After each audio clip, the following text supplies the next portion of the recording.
Presidente, ovviamente non possiamo che iniziare dall'autonomia, tema che tiene banco da anni ormai. Che effetto avranno le dimissioni dei componenti della Commissione sui livelli essenziali di prestazione? No, guardate, io penso che si stia dando fin troppa importanza a queste dimissioni, visto e considerato che se andassimo a vedere il numero di componenti è un numero veramente importante di questa commissione. 4 persone in autonomia hanno deciso di dimettersi, poi sai, direi, come si può dire, c'è anche un po' di sospetto, visto e considerato che sono tutti e 4 della stessa appartenenza politica, che hanno tutti e 4 fatto politica, e che comunque hanno deciso, nonostante la loro levatura, diciamo, e professionalità, di abbandonare una commissione dove si discute di questi temi per contestare, diciamo, l'autonomia, ma insomma fior di accademici sono rimasti in commissione dimostrando che non serviva dimettersi dalla commissione. Se io mi fossi dimesso da tutte le commissioni dove non condividevo le idee di chi portava, diciamo, di chi governava la commissione, avrei passato la mia vita a dimettermi. Il progetto va avanti allora? Ma sì, il progetto va avanti, è un progetto costituzionale. Io trovo anche strano che ci siano queste prese di posizione, perché in un certo qual modo sono anche irrispettose nei confronti del Capo dello Stato, perché qui stiamo discutendo di un disegno di legge approvato dal Consiglio dei Ministri e controfirmato dal Capo dello Stato. Il Capo dello Stato è il garante della Costituzione, quindi dire che questo disegno di legge spacca l'Italia o aumenta le diseguaglianze, stai dicendo al Presidente della Repubblica che non si è accorto di cosa stava firmando, ma non è così. Il problema è che è difficile accettare i cambiamenti e quindi i cambiamenti fanno paura. Questo è un grande cambiamento, però è un cambiamento di modernità. Dopodiché io prendo atto, se il Parlamento deciderà di affossare tutto, staremo a vedere cosa farà, non si sceglierà l'autonomia per scelta, la sceglieremo per necessità tra qualche anno, perché andrà a finire così. Parliamo di sanità, che è una delle voci che pesa di più sul bilancio della Regione. Archiviata l'emergenza Covid, restano aperte diverse questioni, a partire dalla mancanza di personale medico, sia negli ospedali che nei reparti e sia negli ambulatori di medicina generale. Come intervenire? Guardi, innanzitutto quando lo dicevo io non ho visto nessun tifoso a difendermi. Faccio un solo esempio, io lo sto dicendo nel 2010 che i dati dicevano che il numero chiuso nella formazione dei nuovi medici ci avrebbe creato dei problemi. Potete fare, per fortuna c'è la memoria digitale, fate le ricerche, tutti muti. Addirittura sono arrivato dalla disperazione nel 2018, l'estate 2018, a assumere 300 medici laureati e non specializzati per inserirli, nonostante la mancanza della specializzazione, medici laureati in medicina e chirurgia nei pronto soccorso. Apriti cielo, battaglia delle università contro di me, battaglia dei sindacati, tutti a dire che sono dottorini, mettono a repentaglio la vita e la salute dei cittadini. La verità è che poi questi medici sono gli stessi che speravamo che suonassero il campanello di casa quando c'era il Covid, perché erano le USCA. Allora io dico, davanti a tutto questo oggi qual è il problema? Il numero chiuso intanto secondo me va abolito e vedo che ancora in questo paese non si vuole abolire. Allora non si può pensare al numero chiuso perché dobbiamo garantire il totale comfort nella lezione a tutti, perché io vengo da un modello universitario nel quale il primo anno ti sedevi, se arrivavi tardi alla lezione, sui davanzali, al secondo anno già c'erano i posti perché si selezionava. Allora, oggi c'è il numero chiuso, ben venga, per carità, ci mancherebbe qualità nell'erogare il servizio della formazione, però è pur vero che un futuro chirurgo, magari una futura star della chirurgia piuttosto che della ginecologia o della neurochirurgia o del maxillofacciale, non lo posso selezionare a 18 anni con un test, lo devo portare in sala operatoria e deve rendersi conto se quello è il suo mestiere. Cioè i ragazzi si fanno un'idea quando si iscrivono a medicina, ma poi parlo per esperienza, quanti, io mi sono iscritto a veterinaria, quanti dopo il primo anno hanno detto ma io ossi e carne e le ferite e altre robe non mi interessano, se ne sono andati. Allora noi dobbiamo fare in modo invece di selezionare sul campo come fanno negli altri paesi. Negli altri paesi se non sei in corso vai via dall'università. Essere in corso vuol dire aver fatto tutti gli esami dell'anno. Detto questo, grazie per questa domanda, perché non passi l'idea che se non ci sono i medici, siccome se non ci sono i medici non riusciamo a erogare i servizi nel pieno della qualità, la colpa è di Luca Zaia o della regione. Non è così. Noi non c'entriamo nulla con la formazione dei medici. La formazione dei medici dipende dai diversi ministeri che l'hanno governata, dai diversi governi, dalle università che continuano a difendere il numero chiuso, pur avendo sicuramente dato segnali di apertura, nel senso di aver allargato un po' le maglie. E ad oggi in Italia mancano 50.000 medici, dei quali 3.500-4.000 mancano in Veneto. Allora voi capite che se io avessi prendessi una zona industriale, tanto per dare un'idea, o meglio, facciamo un esempio più semplice, avessi 3.500 ambulatori e con 3.500 medici potrei erogare ogni giorno, facciamo per andare via po', 35.000 prestazioni al giorno, 10 a medico, che sono anche poche in una giornata, no? Ambulatoriali.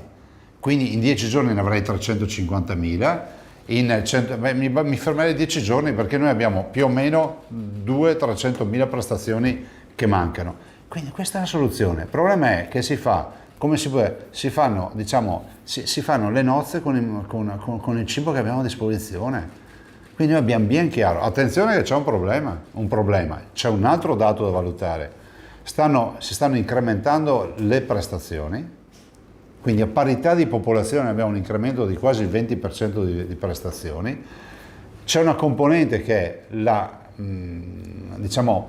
la medicina difensiva, e qua sto dalla parte dei medici, perché il medico che si sente continuamente aggredito da cause e altro dice piuttosto che una risonanza te ne metto anche un attacco e anche un'altra roba, e questa quindi medicina difensiva per tutelare anche la propria dignità, che poi qualcuno ti dica tu dovevi prescrivere altro, e dall'altro c'è l'appropriatezza delle prescrizioni, perché anche questo è un fenomeno da verificare a volte, ma non sto generalizzando. C'è anche un fenomeno, se volete, minimale, residuale, ma c'è, di prescrizioni che magari non sono compatibili con i quadri clinici. Non sto discutendo, dico semplicemente che i dati ci dicono questo. Quindi in tutto questo contesto ci stiamo muovendo. Però è bene ricordare che il Veneto, con i suoi 60.000 dipendenti, dei quali 12.000 medici, eroga 80 milioni di prestazioni sanitarie all'anno. Cioè, c'è attesa, non c'è più sull'urgenza, non c'è più sui 30 giorni, sui tempi di attesa, si va dai 30 ai 90 dove c'è un galleggiamento, c'è un'attesa, ma voglio ricordare che in tutto questo contesto 80 milioni di prestazioni vengono erogate. Dopodiché, se qualcuno ha una bacchetta magica, visto che ho considerato che vedo che questo è un problema generale, e i paesi che non ce l'hanno perché non hanno risolto la base, non erogano il servizio a tutti, fanno altre scelte sociali nell'erogare i servizi, e allora è un'altra roba. Vi ricordate col Covid? I primi mesi ci dicevano che la Germania non avrebbe avuto problemi perché era molto organizzata, poi la Germania è stata chiusa 5 volte più di noi, perché non è così, tutto il mondo è paese. Presidente, ha toccato il tema delle prestazioni e delle liste d'attesa, e c'è anche il peso del privato che si fa sentire. Che fare? Allora, guarda, questa è una regione che la prima è la regione in Italia che ha tra quelle che ha meno, se non quella che ha di meno privato nel suo sistema sanitario. Noi siamo, se non ricordo male, intorno al 12%. Quindi una scelta che io ho fatto dal primo giorno, non abbiamo aumentato i privati. Dopodiché vorrei ricordare a chi parla dei privati, probabilmente anche tanto a vanvera, che i privati fanno parte del sistema sanitario. E alcuni privati del Veneto sono più vecchi della sanità del Veneto, quindi c'erano prima che la sanità nascesse, penso alle opere religiose o altro. Per cui i privati vivono una sfida assieme, ma noi abbiamo assolutamente il governo della sanità, perché vi faccio un esempio: quando è scoppiato il Covid, noi avevamo 364 terapie intensive, i privati delle 364 ne avevano 40, tanto per dare una dimensione di cosa significhi pubblico e cosa sia privato. In Lombardia invece avevano il 40% delle terapie intensive privati. Detto questo, ci sono dei problemi da risolvere. Il primo problema qual è? Il primo problema è rappresentato dal fatto che i cittadini dicono: ah, ma c'è la fuga. Ovvio che c'è la fuga. I cittadini vanno spiegate queste robe. Quindi non è che vanno via perché il privato è meno incasinato, vanno via perché non possono neanche più lavorare nel pubblico. Questa è la tragedia. Le faccio una domanda di politica. Venendo al tema delle elezioni regionali, c'è tutta la questione del terzo mandato. Pensa di ricandidarsi? Guarda, si va a votare fra 3 anni. Fra 3 anni, basta girarsi indietro. Guarda, 3 anni fa avevamo In 3 anni abbiamo avuto il Conte 2, il Draghi e Meloni. Ecco, evito di dirvi che in 3 anni abbiamo avuto il Covid, abbiamo avuto un sacco di casini, è arrivata una guerra. Ecco, da qui ai prossimi 3 anni penso che abbiamo davanti un'era glaciale nuova. Quindi pensare e programmare i prossimi 3 anni lo trovo assurdo. Non parlo neanche delle elezioni regionali perché fra 3 anni non sappiamo neanche quale sarà il quadro. Rispetto al terzo mandato, ma lo dico anche con un po', come si può dire, di pudore, perché poi sembra sempre che si faccia la difesa della poltrona e non è il mio caso, perché io l'ho detto anche quando ero in provincia, perché anche lì esisteva il problema dei mandati quando si eleggevano i presidenti. Dico, i cittadini dobbiamo decidere in questo paese se vogliamo rendere protagonista il cittadino nelle scelte della governance di un paese o farlo diventare una comparsa. Mi spiego, le uniche 2 cariche con il vincolo di mandati sono il presidente di regione e il sindaco. Qualcuno dovrebbe spiegarmi per quale motivo un sindaco di un paese di qualche migliaio di abitanti può fare solo 2 mandati e poi deve andare a casa. La stessa persona in quel paese, se viene eletto alla Camera o al Senato, può starci tutta la vita. Cioè io lo trovo un assurdo, e venire a giustificare che il blocco dei mandati è per evitare che si creino forme di potere vuol dire dare degli idioti ai cittadini, perché posso citare la Sicilia, parlo delle regioni, la Calabria, la Campania, il Lazio, tutte regioni che la Basilicata, tutte regioni che sono andate al voto con il governatore uscente ed è stato eletto un altro governatore. Quindi i cittadini quando voglio cambiano anche. Non parlo dei sindaci, poi faccio degli esempi, qualcuno si incazza, però anche con i comuni abbiamo visto come accade. Non è vero che basta essere uscente per essere eletto.